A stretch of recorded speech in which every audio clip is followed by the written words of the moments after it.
ẹ gbọ́ ẹ̀yin náà bá wọn sáyìn ẹ bá wọn kọ́ bọ̀ wò ẹ̀yin náà sì jókòó ńbẹ̀ ẹ̀yin náà sì tẹ̀ka pé kí wọ́n yẹ̀ sá ẹ mọ̀ rántí pé ọ̀rọ̀ ẹ̀sìn mọ̀lélẹ́ yìí kì í mọ̀ ṣe ètò ìdìbò olóṣèlú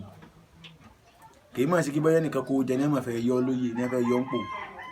ọ̀rọ̀ ìmáàmù mọ̀ ni gbogbo ẹ̀yin tẹ́ ẹ fẹ́ kópa ń rú bí nǹkan bẹ́ẹ̀ ẹ rò dáadáa o ẹ kíyèsí o ẹ jókòó tó bá kọjú sí yín kẹta tó bá kọ̀yìn sí yín kẹta tó bá kẹyìn nìkan kẹrẹ tèrò ara yín pa o ẹ rántí pé gbogbo ẹni tó bá ti lọ́wọ́ níbi kí wọ́n yẹ̀yàn sá ọ̀sọ̀gbọ́n tó fẹ́ dá sí kò lè mú jẹ láyé wọ́n yẹ̀ òun náà sá tó bá ipọ̀ dọ̀ ni kó tó yóò rìn bèbè tí wọ́n ti yẹ̀ òun náà sá tó bá jẹ́ pàgbàlagbà lọ́wọ́ kópa ń rú bẹ́ẹ̀ àwọn ọmọ tó náà bá bí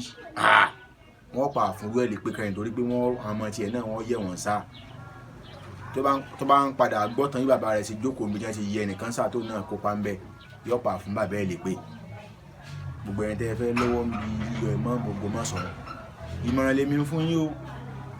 gbogbo ohun yòówù torí ó ṣẹlẹ̀ àwọn àárọ̀ yín àwọn àbẹ̀ yẹn fọwọ́ wọnú ẹ gbà fọlọ́hún ẹ fọ̀rọ̀ mọ́ lọ́hún ẹ wo tọ́lọ́hún ó ṣe lórí ọ̀rọ̀ Imam Yunus Taliat Ayilara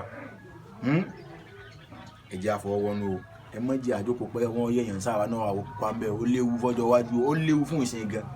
ó léwu fún ọjọ́ wájú tara wa ó léwu fọ́jọ́ wájú àwọn ọmọ tá a bílẹ̀ ó tún léwu fún àrọ̀mọdọ́mọ torí pé ìtàn kì í parẹ́ o ẹ̀kọ́ Yorùbá náà ló sì nìtàn Yorùbá sì máa ń sọ̀tàn wọ́n ní ẹ ti wá pé ó rí ọ̀rọ̀ rẹ̀ ò lè mọ́ rí bẹ́ẹ̀ ìbí bàbá rẹ̀ náà jókòó mi ti yọ Imam Yunus Taliat Ayilara ń jò ní ìbí bàbá rẹ̀ náà sáyìn ẹ wá ní wọn ò ní yọ náà ẹ̀san tí bàbá rẹ̀ ṣe lókè bí wọ́n ṣe wí bẹ́ẹ̀ fọmọ rẹ̀ tó bá dọjọ́ iwájú náà tó bá kópa ń bẹ̀ ni o lílo ọmọ Yorùbá ìmọ̀ràn ni o ó dàbọ̀.